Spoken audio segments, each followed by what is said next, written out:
Well, Diptyque Laurent is with me here on set to take us through the papers today. And Diptyque, there's one big story here in France, and that's the current President Emmanuel Macron's decision to stand again for the Élysée Palace. That's right. It's not a big surprise, Thomas. He's been all but campaigning really in the last couple of weeks. But anyway, he's officialized it now.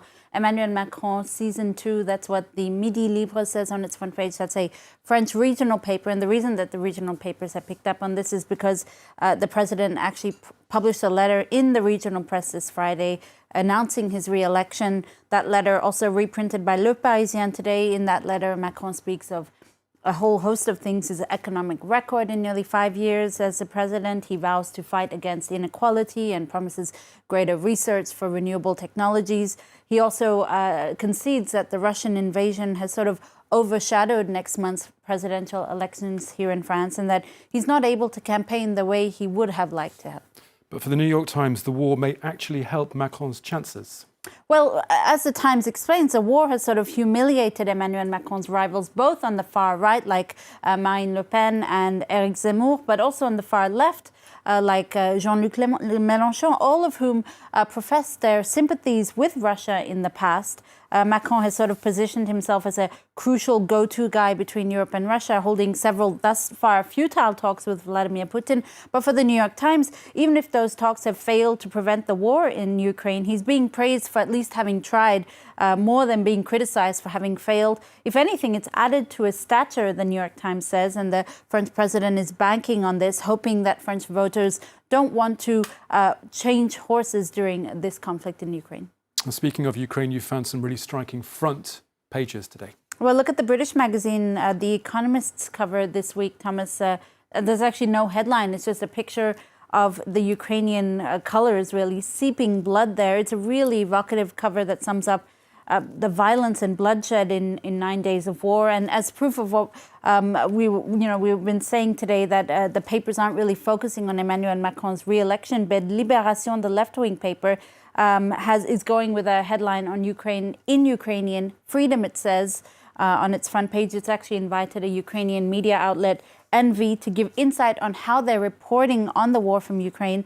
The editor-in-chief explains that he doesn't know where most of his 200 journalists are, some having left to take their families to safety, others are stuck in their office in Kyiv, others have headed to the front lines to fight the Russian invasion.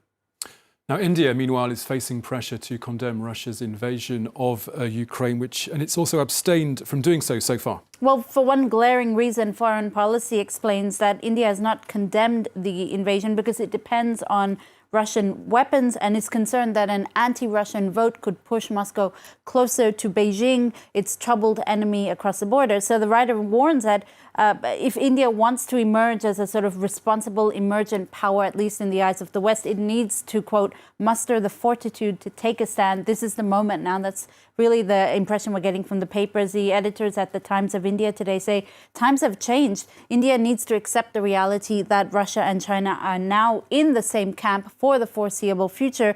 The Indian government, therefore, needs to reorient its approach from Russia to the US in order to counter China, they say. Now, as we've been reporting in recent days, many Ukrainian civilians have taken up arms to fight against this Russian invasion. The Times of London has profiled one such civilian, a 67-year-old mathematician. That's right. These are extraordinary times and they call for extraordinary people. His name is Dr. Igor Nestoruk. He was, at least until 9 days ago, a professor of applied mathematics in Kyiv. He's now swapping out his calculator for a gun. At 67, he's one of the oldest volunteers defending his neighborhood in the Ukrainian capital. The Times describes how his unit, for instance, tries to discern Russian and Ukrainian speakers by asking them to pronounce particular words in Ukrainian that are difficult for Russian speakers. Before the invasion, he was writing an epidemiological paper on the pandemic. Now he's carrying a gun, even if he says he doesn't really know how to use one. He's defending his neighborhood in the trenches with his fellow countrymen and bracing for what is gearing up to be a fierce battle for the Ukrainian capital. Diptyque, you're ending with a Ukrainian paper called Pravda, which has asked its youngest readers for their take on this invasion. And they've actually published a whole bunch of drawings from kids as they depict life during this Russian invasion. What are their thoughts? You can see they're quite poignant illustrations. Nothing like the truth that comes out of children. There's a lot, calling for an end to the violence. Some are a bit gory. There's even one depicting Ukraine gutting Russia.